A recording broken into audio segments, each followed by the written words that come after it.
जारचा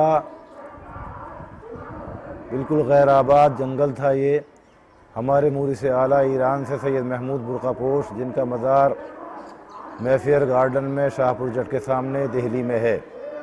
सैयद महमूद बुरकापोश गयासुद्दीन बलबन के ज़माने में बंगाल आए और बंगाल से फिर वापस ईरान जा रहे थे कि उनको मुबारक शाह बादशाह जो दिल्ली में हुकूमत कर रहा था उसने रोक लिया। उनके साथ उनके भतीजे सैयद हसन और सैयद हसन के 7 बेटे भी थे। मुबारक शाह ने जब इनको रोक लिया तो वो वहीं दिल्ली में रहने लगे। ईरान से आने की वजह ये थी सैयद महमूद बुरकापोश अलैहिर्रहमा की कि ईरान पर हमला किया था तैमूर लंग ने। चूँकि सब्ज़वार खुर्द में जो ईरान का एक शहर है, कस्बा है, जिसमें हमारे तमाम बुजुर्ग आबाद थे।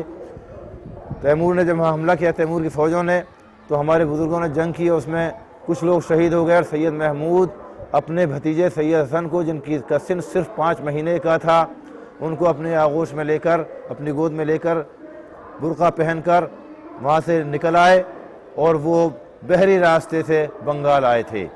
और अपनी उंगली सैयद हसन को चुसा के उन्होंने पाला। सैयद महमूद बुरकापोश अलैहिर्रहमा का ये मौजज़ा था कि उनकी उंगली से दूध निकला करता था।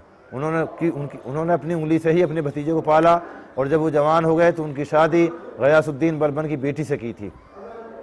और गयासुद्दीन बलबन की बेटी से ही सैयद हसन के 7 बेटे पैदा हुए थे, जिसमें सबसे बड़े सैयद नासिर थे।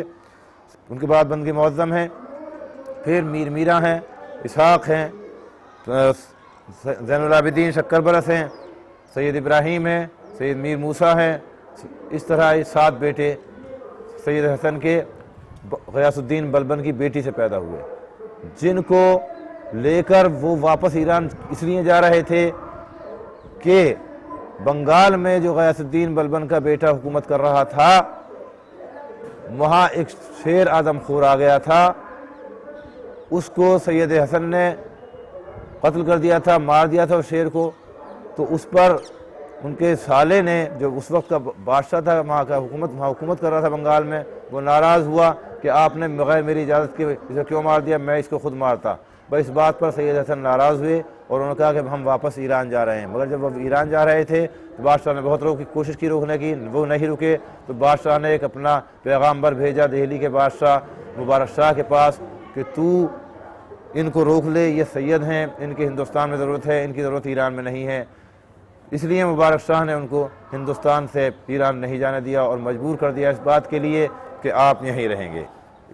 लोहागढ़ के राजा मेलक ने, जो बहुत जालिम था, जिससे अवाम बहुत परेशान थे, अवाम ने जाके फरियाद की मुबारक शाह के दरबार में कि हमारी फरियाद को सुना जाए, हमारी मदद की जाए। तो मुबारक शाह ने कहा कि कोई है कि जो इनकी मदद करे। तो सैयद महमूद बुरकापोश की इजाज़त से सैयद हसन ने वादा किया और सैयद हसन ने बादशाह की फ़ौज लेकर लोहागढ़ पर हमला किया और लोहागढ़ के राजा को गिरफ़्तार किया। उसके सिले में मुबारक शाह बादशाह ने, जिस जगह पे आज जारचा है, इस गांव के चारों तरफ 52,000 बीघे ज़मीन सैयद महमूद बुरकापोश अलैहिर्रहमा को नज़र की और 300 बीघे ज़मीन दिल्ली में सैयद साहब के लिए शाहपुर जट में दी। इस तरह ये जारचा सन 1400 ईस्वी में आबाद हुआ और इसमें सादात आबाद हुए। सादात इज़्ज़त के साथ ज़िंदगी गुजार रहे थे कि गदर 1857 में सादात ने अंग्रेज़ों का साथ नहीं दिया, बल्कि अपने मुल्क के वफ़ादार रहे, बादशाह के वफ़ादार थे। इसके नतीजा ये हुआ कि अंग्रेज़ों की जब हुकूमत कायम हो गई तो अंग्रेज़ों ने 1857 में वो 52,000 बीघे ज़मीन ज़ब्त कर ली सादात से और नोटिस दे दिया सादात को कि मकान भी खाली करके यहाँ से चले जाएं। और इस ज़मीन में 1,78,000 पेड़ आम और मव्वे के थे। तो उसी एतबार से अंग्रेज़ों ने इस गांव को 1,78,000 रुपये में नीलाम किया, जिसका आधा हिस्सा नवाब बागपत खुर्शीद अली ख़ान ने ख़रीदा और आधा हिस्सा कश्मीरी गेट दिल्ली के रहने वाले लाला सुल्तान सिंह ने ख़रीदा। लिहाजा सादात को बिल्कुल बेदखल कर दिया गया और सैयद सैयद मीर गौहर अली ने जब ये देखा कि हमें ये हुक्म हो गया है अंग्रेज़ों की तरफ से कि हम गांव भी खाली कर कर चले जाएं, तो उन्होंने इसके लिए इसके ख़िलाफ़ मुकदमा किया और मुकदमे में वो कामयाब हुए और नतीजतन ये आबादी सादात की बाकी रह गई। सैयद हसन की औलाद सन 1400 में जब जारचे में आबाद हुई तो उन्होंने, चूँकि वो तबलीग की गरज से हिंदुस्तान में आए थे, उस 6 भाई, एक भाई शहीद हो चुके थे ज़ैनुल आबिदीन शक्कर बरस, उनकी लाश बहती हुई जमुना में चली गई। उन्होंने बशारत दी महाराजा जेवर को। महाराजा जेवर ने मुसलमानों से उस लाश को निकलवा के जेवर में दफन किया और उनकी दरगाह बनवाई और उनके लिए 900 बीघे वक्फ किया दरगाह के लिए। बाकी 6 भाई जो थे वो तबलीग की गरज से हिंदुस्तान के मुख्तलिफ़ इलाक़ों में चले गए, जिसमें सैयद नासिर कश्मीर चले गए, सैयद बंदगी मुअज़्ज़म बदायूं चले गए, सैयद मीर मीरां सरहिंद पंजाब चले गए, सैयद इसहाक़ अम्बाला चले गए सोनीपत, सैयद इब्राहीम जलेसर ज़िला एटा चले गए और सैयद मीर मूसा दिल्ली में रहने लगे। तकरीबन 50 साल के बाद सैयद महमूद बुरकापोश के एक भाई शाह मोहम्मद जो ईरान में थे, उनके बेटे थे अलाउद्दीन। अलाउद्दीन के 2 बेटे थे सैयद अली और सैयद मसीह।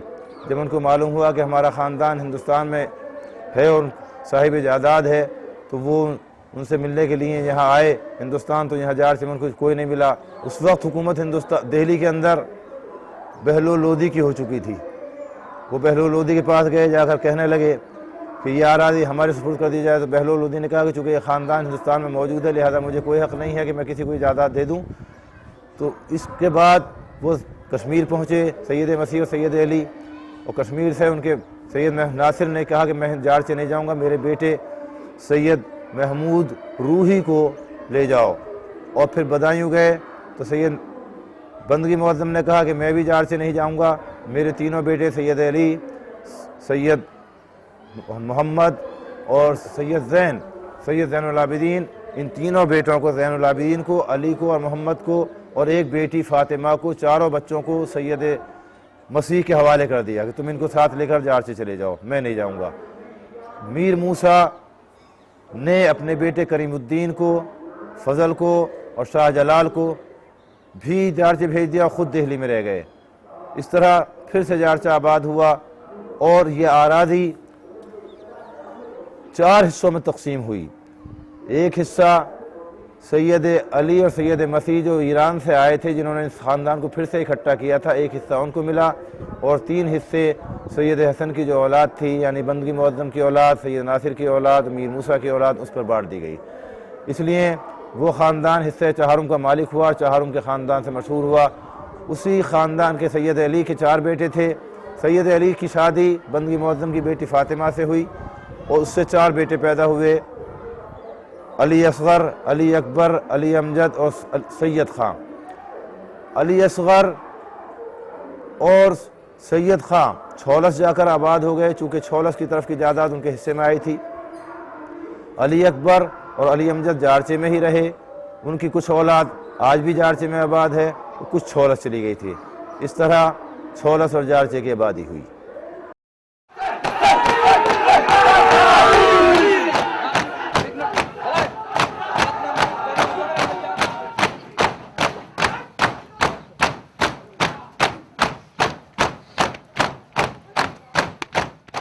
जारचा और छौलस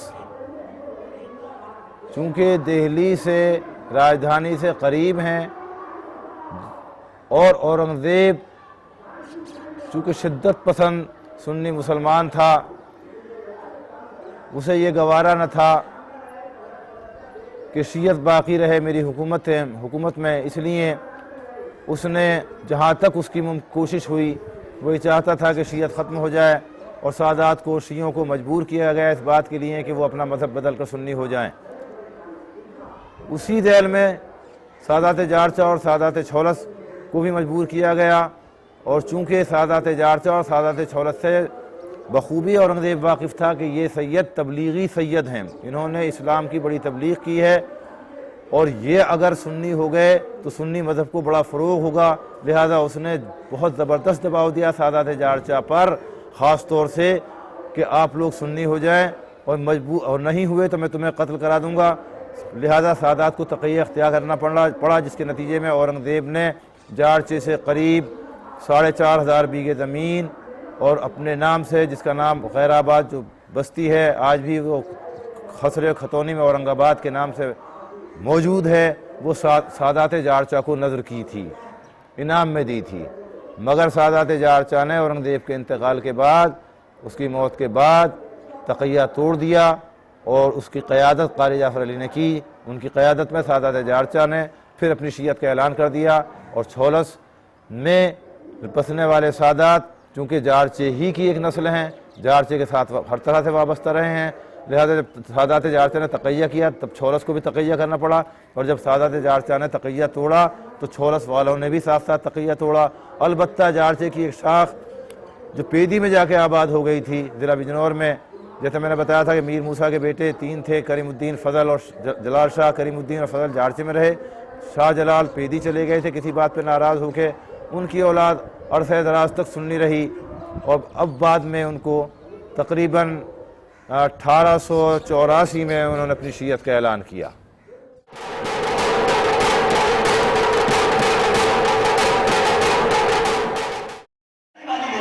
एक है खामोशी वाली विलायत, एक है बेदारी वाली विलायत। कौन किस विलायत में जाएगा ये तय करो। हाँ बाबा, प्यास की शिद्दत बहुत है।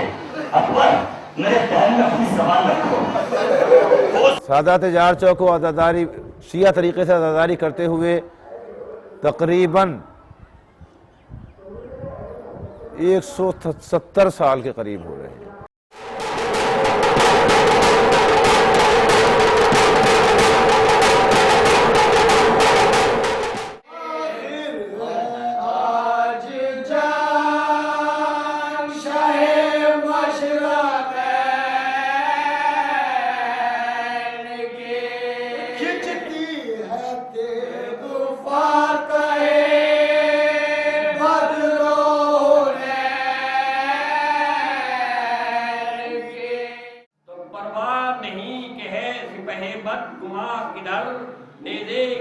बुलंद है गुर्दे करा, किधर रखते गए चमक रही है किधर बर्छियां, और इतना नहीं ख्याल के कड़की कहाँ किधर।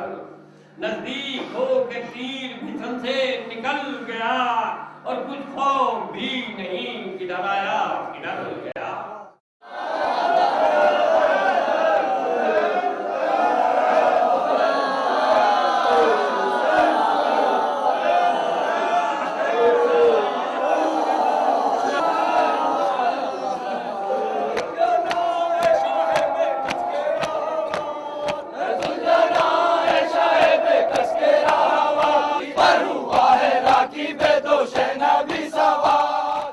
नूरपुर से मुताल्लिक़ जो सवाल है, तो नूरपुर के बुज़ुर्गों की ज़बानी मैंने ये सुना है कि हमारे मुँह से हमारे बुज़ुर्ग सैयद नूरी, सैयद इब्राहीम बिन सैयद हसन, जिनका मज़ार जलेसर में है, उनकी नस्ल से हैं, और हम लोग जलेसर से यहाँ आए थे और यहाँ आकर हमने नूरपुर में जायदाद ख़रीदी और यहाँ आबाद हो गए।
छौलस में करीब 10 इमाम बाड़े हैं, जिनमें सुबह 9 बजे महल से लेकर तकरीबन रात 2 बजे तक दीवान खाने में मजलिसें बपा होती हैं।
छौलस के लोगों ने हमेशा मरसे खानी को फ़रोग़ दिया है, चाहे वो तहतुल लफ्ज़ मरसिया हो या फिर सोस खानी, और यही वजह है कि छौलस में एक से बढ़कर एक मरसे खान पैदा हुए। गुज़रे हुए लोगों में उस्ताद ज़ैग़म अब्बास, उस्ताद तनवीर हुसैन, इजहार हुसैन मरहूम और अशवाक़ हुसैन मरहूम चंद ऐसी मिसालें हैं।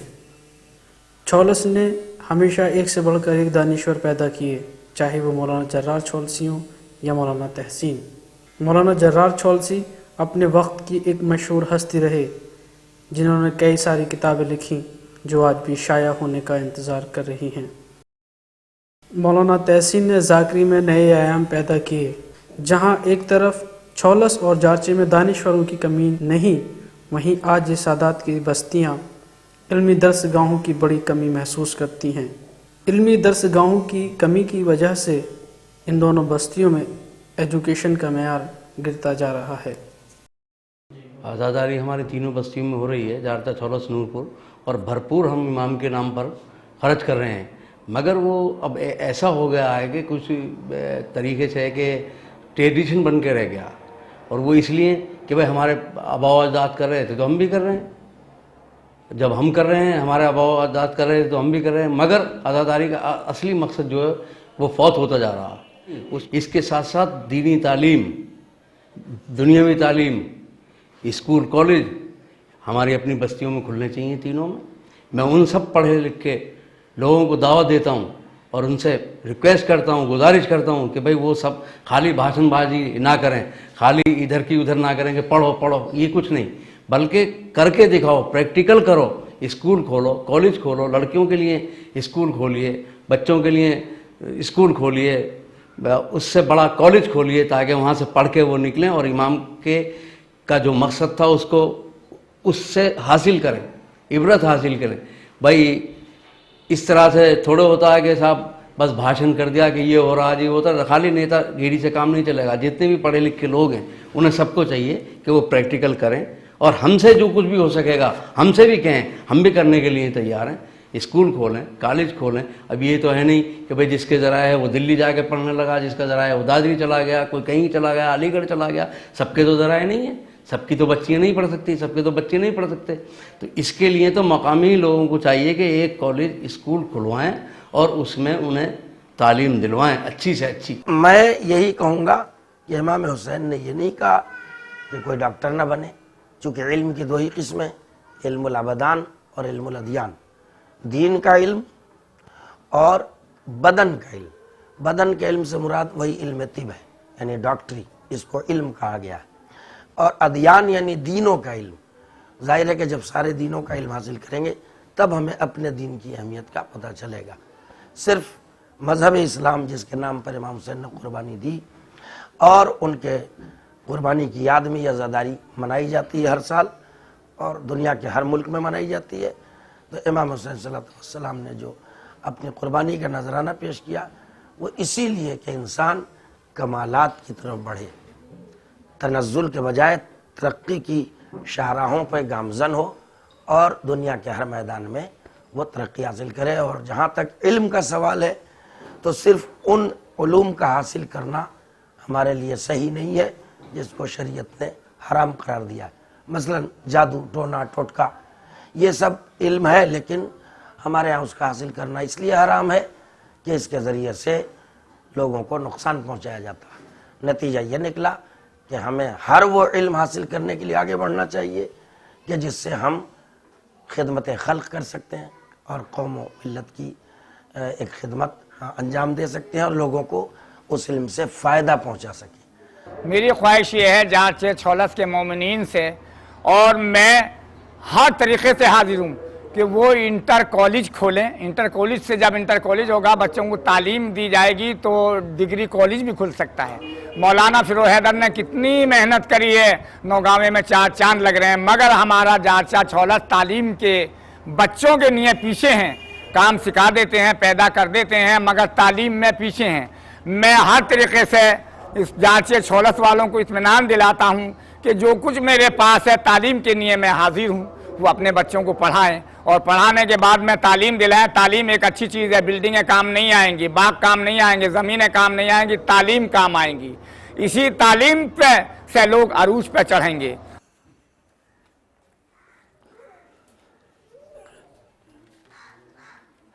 अमन से रहें, ये मोहब्बत से रहें।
दिलों में फतो जफर पुष्प पर हरम की दुआ आए सुन जो फरदंद अर्ज के बेपी जली में नाद अली पढ़ के खींच ली शमशीर।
जंग थी खाने गुल हुआ आहरे आले शहलो राकनू एक इस महर में है पंजतने बाकनू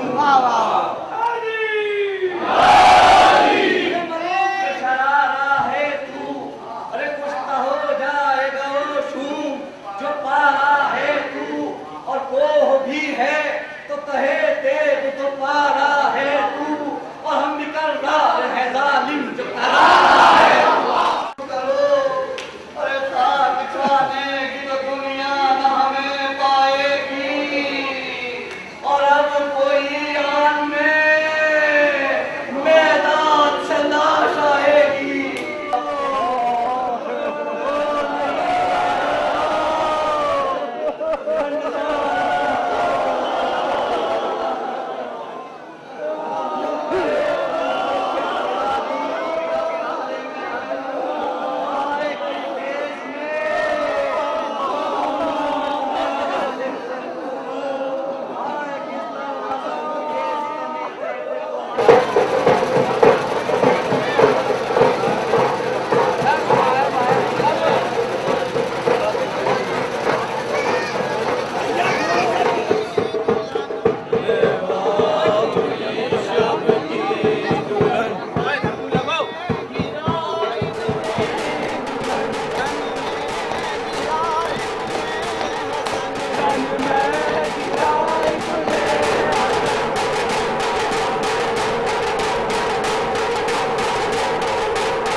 पैगाम है सी बात है तफसील में जाने का मौका नहीं है। करना चाहता हूँ अल्लाह की कायनात परवरदिगार आलम शाह फरमा रहा है वल असर कसम है असर की कसम है ज़माने की कसम है वक्त की कसम है दहर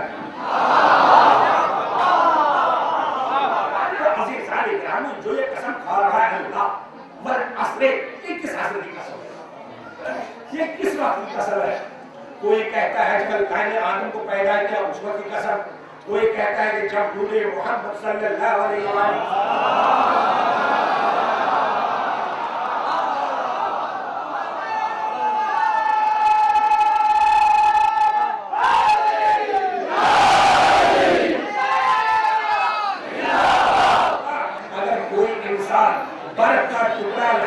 चाहे 100 रुपए का चाहे 200 रुपए का चाहे 300 रुपए का बरकत से लेके आया और आफताब की तमाशा को छोड़ दिया और सो गया। जब सो के उठेगा वहां से क्या उठा लेगा वहां से क्या उठाएगा तो इसलिए उलमा कहते हैं हमने इस लफ्ज का माना उस इंसान से सीखा जो यह बेच रहा था जो घर बेच रहा था वो आवाज दे रहा था अरे मुझ पर रहम करो इसलिए मैं खुशहाल में हूँ। मतलब क्या हुआ अगर इंसान बर का टुकड़ा आफताब की तलाश में रखेगा माफ कीजिएगा जब शाम को जब उठेगा नींद से उठेगा तवज्जो मुकद्दर हो जाएगा तो वहां क्या होगा बर का टुकड़ा पिघल के जज्ब होगा। कौन होता है वो कहता है वमिनल मोमिनीना रिजालुन सदक़ु मा अहदुल्लाह अलैह रजुल वो है जो अल्लाह का इतना वफादार हो कि जो उसने अल्लाह से वादा किया है उसको पूरा करके हमको इबादत का रंग होना चाहिए। इस दरिया में कमाल है हमको भी कमाल का रंग आना चाहिए और इस दरिया में इतना वफा है इतनी वफा है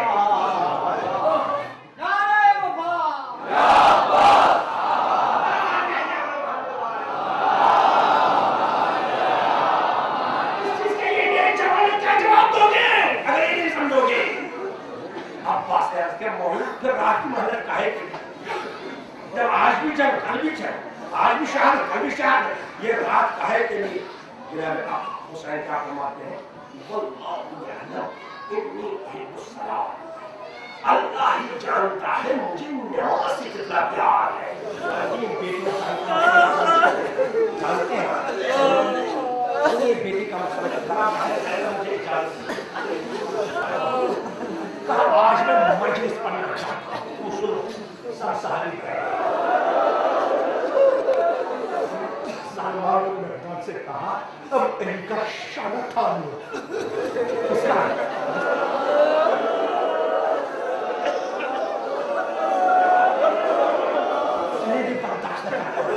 जिसने अल्लाह अकबर अली सुनो, इतना ही नहीं होगा बल्कि शहादत ज़ैनब के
फलक ने है कि तुमसे जुदा किया।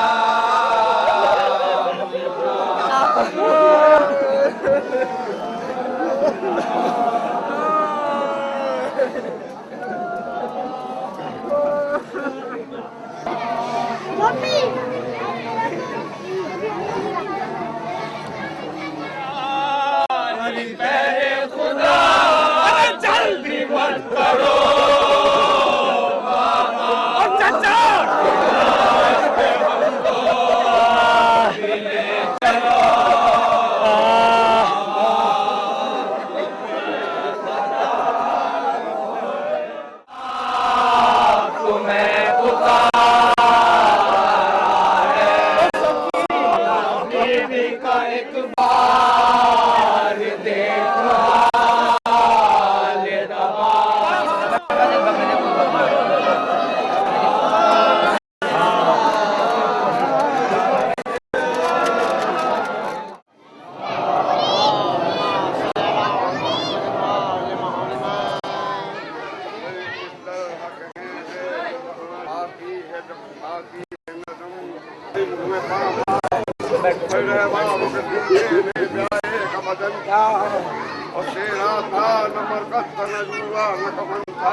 सफरे करबला तमाम हुआ, अजीजों जब सफरे करबला तमाम हुआ, लबे फरात बपा खेमे इमाम हुआ, मुसाफिरों पे हुजूमे गिरोहे शाम हुआ, करीब शाम ये लश्कर में हुक्म आम हुआ, करीब शाम ये लश्कर में हुक्म आम हुआ, उठा दो फातिमा के नूर ऐन का खेमा, जुदा फराज से हो गए हुसैन का खेमा, सफरे करबला तमाम हुआ,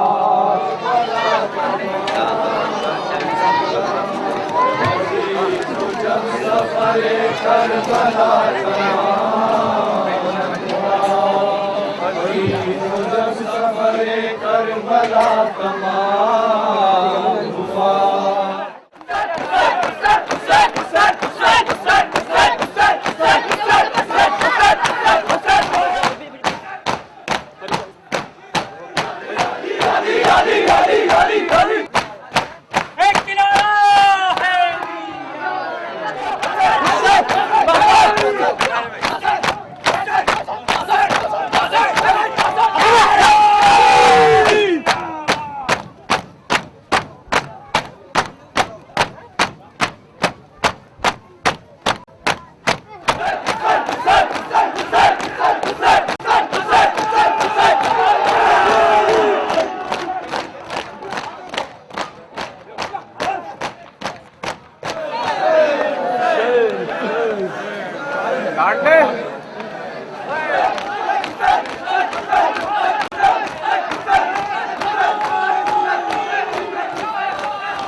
के धारे कोई, गिन रहा है यवे अखलाक के धारे कोई, और समझता नहीं फितरत के इशारे कोई। तू क्या कहती है, क्या कहता है साया समझे, कौन है जो वो अंजुम का कराया समझे।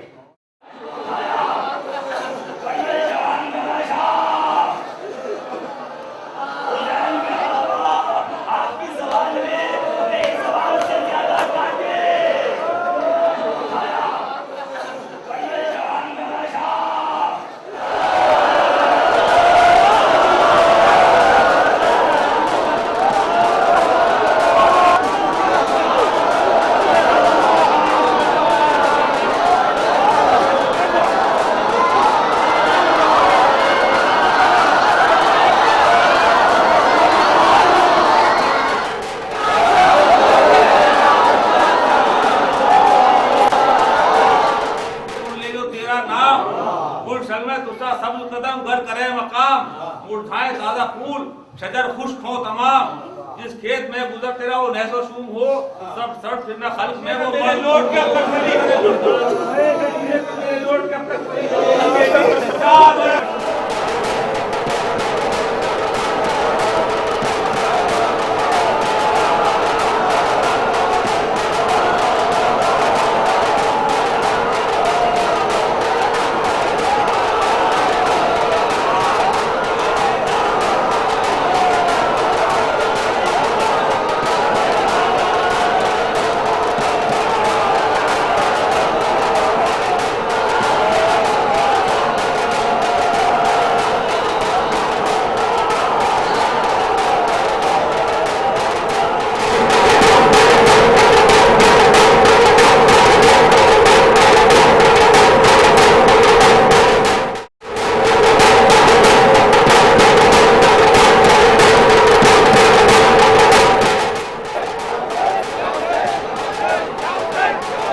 रोज़े आशूरा तमाम अज़ादार कब्रिस्तानों की तरफ चल पड़ते हैं और वहाँ आमाले आशूरा के फ़रीज़े को अंजाम देते हैं।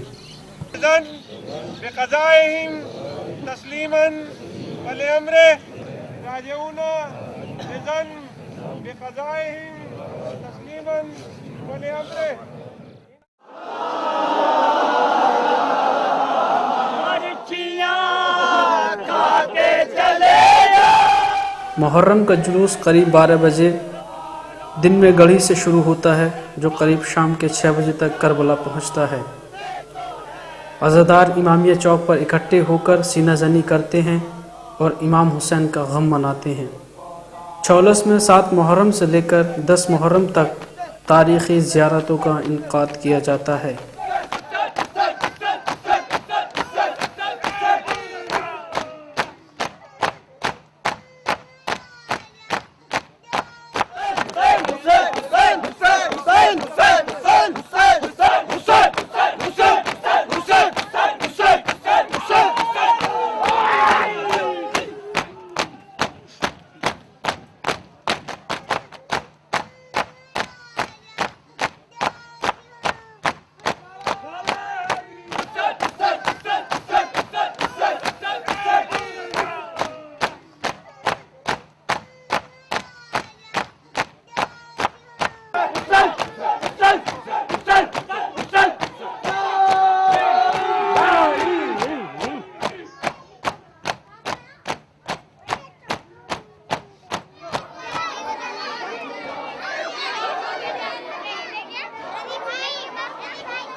हौसलों को दबाया हुसैन ने, दुश्मन से पर बचाने को देते हैं हाथ सब, अक्सर दे के अपना हाथ बचाया हुसैन ने।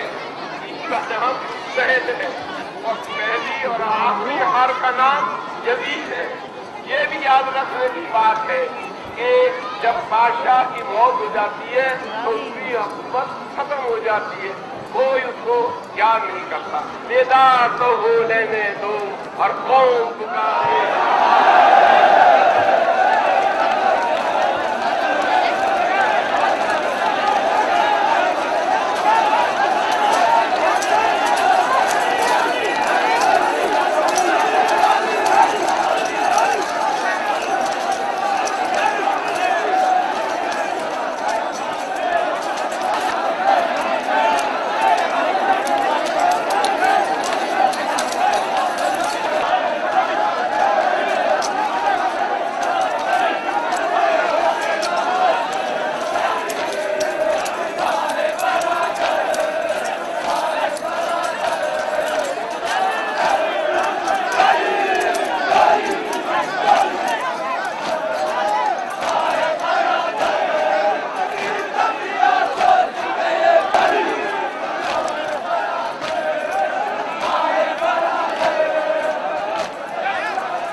अस्सलाम वालेका अय्युहल शहीद वब्न शहीद, अस्सलाम वालेका अय्युहल मज़लूम वब्नुल मज़लूम, लान अल्लाह उम्मतन क़तलतका व लान अल्लाह उम्मतन ज़लमतका।